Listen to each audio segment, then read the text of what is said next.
This is the Science of Self podcast, brought to you by Peter Hollins and Newton Media Group. Today is Ash Wednesday. It's March 2nd, 2022.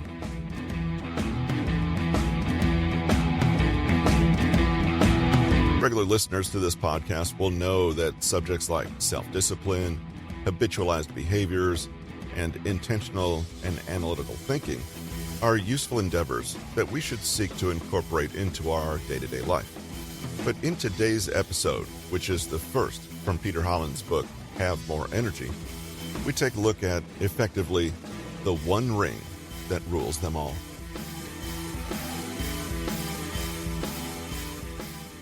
Money is important. Time is important. But these are not the quantities that will limit you in your life.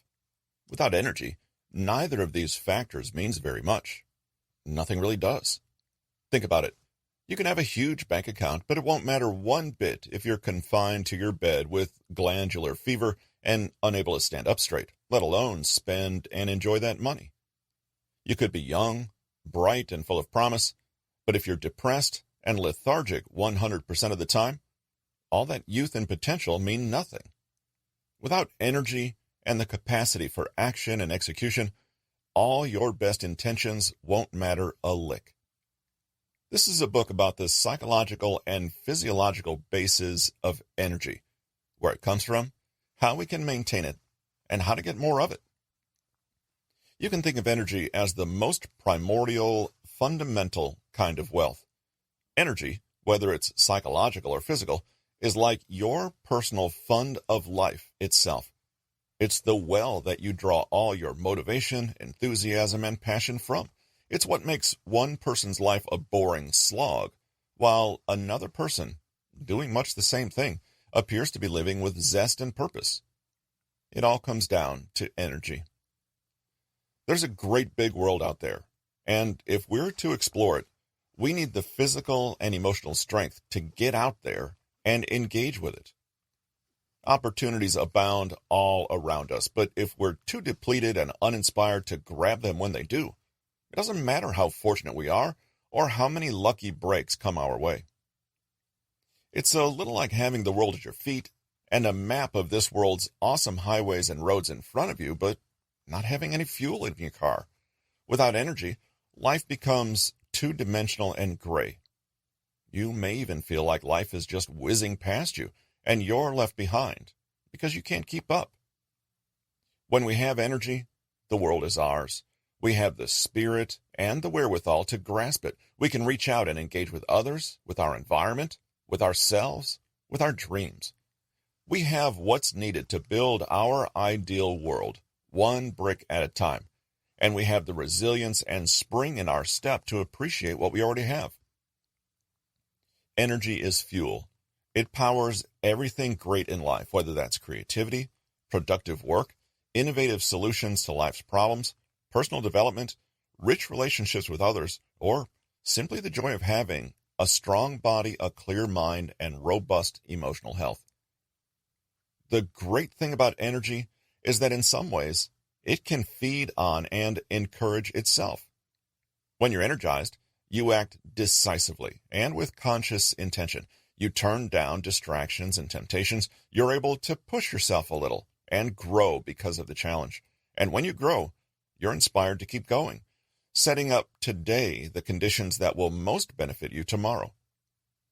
Acting with energy has a cumulative effect, bolstering you against life's trials and difficulties, and making celebrations and triumphs all the more wonderful. Unfortunately, the opposite is also true.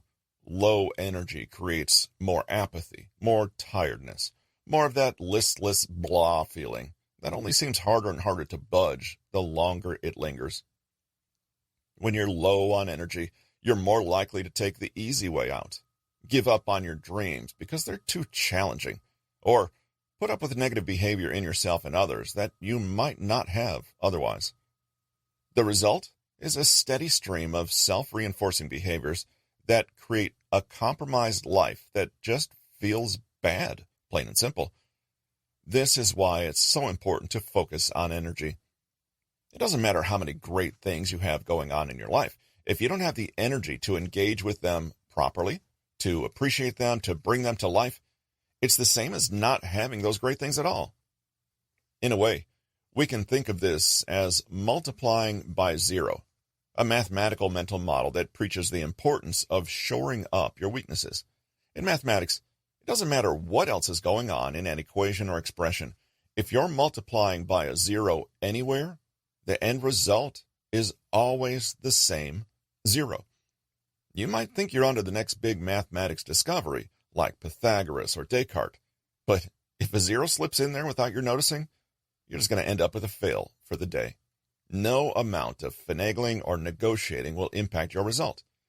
And so lack of energy is like a big fat zero that cancels out all your other efforts and intentions, no matter how grand and noble they may be.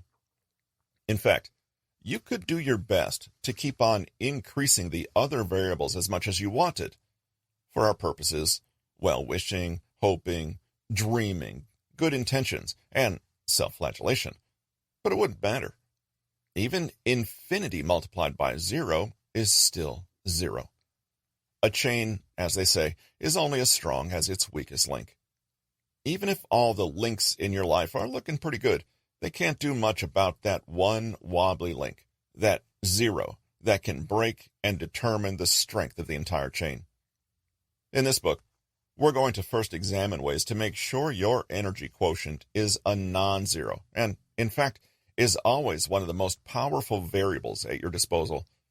Soon after, we'll focus on optimizing the rest of the equation, learning to beat procrastination, creating better goals, and manipulating our psychology to be more effective and efficient. Often, you'll find that increased energy is the true cure to what ails you because it allows you to have willpower, dig deep, and reach goals. That's the real secret behind traits like self-discipline and resilience. Let's consider a real-life example. Since you can remember, you've wanted to write that special novel about cats and murder on the Hawaiian island of Oahu. You have so many big ideas, a real message you want to share with the world, but somehow it never comes together. You wake up in the morning and promise yourself you're going to find time to sit and write today. You can barely sit still because of your anticipation over plotting, character development, and the invention of a new fantastical language. For the cats, obviously. But then, after a hard day's work, your commute home, housework, and just, well, life, you're exhausted. Suddenly you don't feel quite so inspired. You put off your great novel dream until tomorrow. Tomorrow becomes next week, and then next month, and so it goes. Let's run through a list of common recommendations for someone in your current position of struggling to write a novel. You could try to take other people's advice on how to write your book. You could read about making better plans and outlines, or join a writing group, or even hire a writing coach to help you out of your writer's block. These recommendations try to improve or optimize other variables in the equation, but they don't address the real problem. You don't have writer's block, and you don't need a coach. You've just run out of energy, and you're trying to multiply by zero.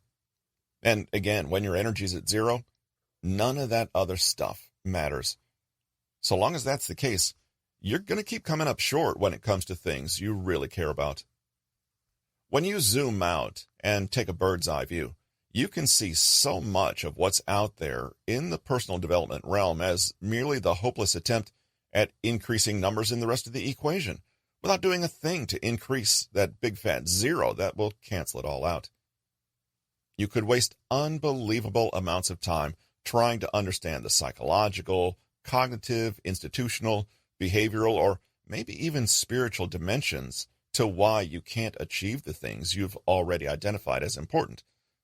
But there's a pretty simple explanation that will help you understand all of this without resorting to all these theories. You're tired. You simply ran out of energy. Your gas meter is out. Your battery needs recharging. After all, at the end of the day, we are all biological beings. We're all organisms that need energy to work, to move, to communicate, to live. If that aspect isn't working well, all the rest of it is utterly irrelevant. So it's no use talking about motivation or passion or inspiration or even deeper things like life purpose and vision if you're exhausted and have already burnt all your life fuel for the day.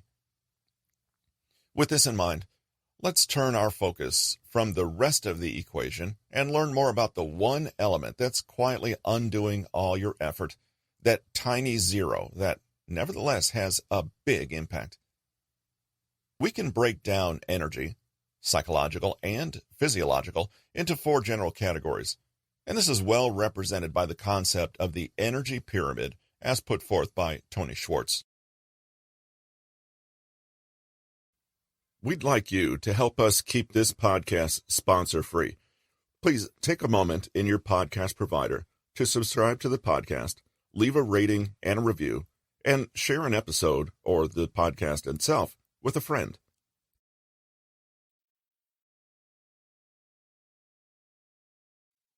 This has been Have More Energy, a blueprint for productivity, focus, and self-discipline for the perpetually tired and lazy. Written by Peter Hollins, narrated by Russell Newton. Copyright 2021 by Peter Hollins.